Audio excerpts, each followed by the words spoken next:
Nearly 10 months as Imo's governor, Uzodinma, gives shameful excuses for his bad leadership style. Near 10 months in office, Uzodinma still gives shameful excuses for his leadership incompetence and failure. He said the first point is that I was given handover note by my predecessor. I met an empty treasury left by my predecessor. Another point is, I met infrastructure that was in sordid state left by my predecessor. Another one is, COVID-19 pandemic affected my plans for the state. Another point is, there are more ghosts than real workers and pensioners in the state. Another point he pointed out is, opposition in my state sponsors protest against my regime. And the last point he mentioned, the contractors working on Imo roads when I assumed office fled site and refused to return in spite of all the threats I issued. Wow, look at the points from Governor Hope Uzodinma giving excuses for his failure and for his incompetence act in the office for the past 10 months. Is this reasonable enough? Is that why he cannot perform and put smile on the people of Imo State's faces? Is that what they are going to sit on for 1 year, 2 years, 3 years, and 4 years? Now he's giving excuses for all this. What is he going to do about this? The deed has been done. Let him not dwell in the past. Is he supposed to still be dwelling in the past or forge ahead? Look for way forward. Look for what to do. Look for how to change things. Look for means of changing things, of changing the stories of Imo State. Now he's saying he met a ghost worker than real workers and pensioners in Imo State. Now he's used to conducting a screening for the workers, and at the end of the screening he will still not pay them even after they have been cleared. Is that an improvement? Is that moving forward or going backward? Is it the past government that stopped him from paying even those that are cleared, or is it possible for those numbers of people to be ghost workers and even the ghost pensioners?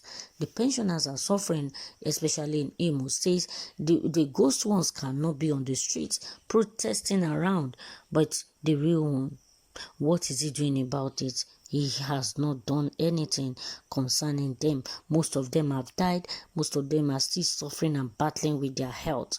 Another point he mentioned is that COVID-19 has affected his plan for the state. Now, COVID-19, everybody is back on their feet. COVID-19 is going gradually.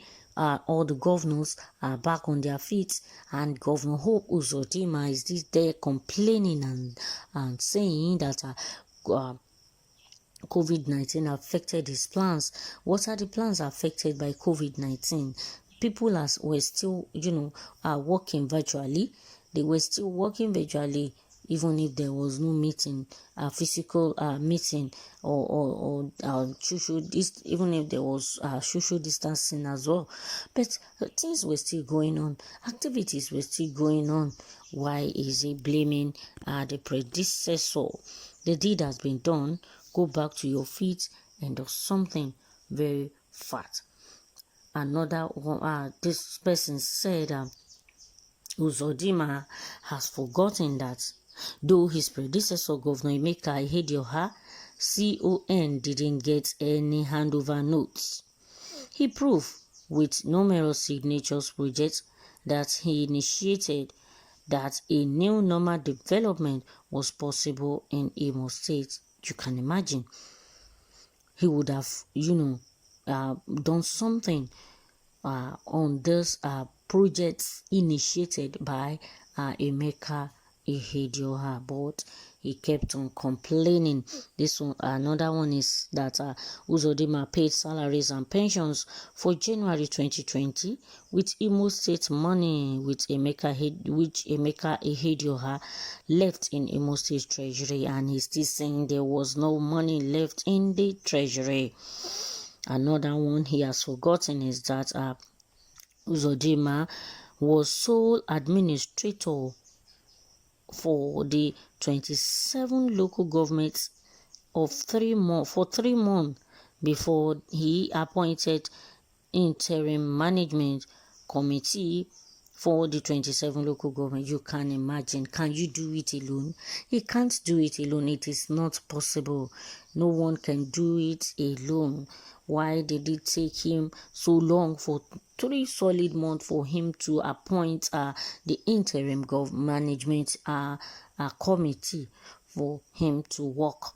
Another one he has forgotten is that Uzodinma used threats to chase away contractors working on Imo roads because he refused to pay them per milestone as agreed with Imo State government led by Governor Emeka Ihedioha. You can imagine, and he's saying the contractors left the road uncompleted, and despite his actions, his threats, they did not come back. Why would they come back when they are being owed? I stand to be corrected, but I think if you do pay them accordingly, if you pay them their money, they will surely come back to do the work. But once they are not paid, why would they foolishly come back for the work they are not going to get any money from?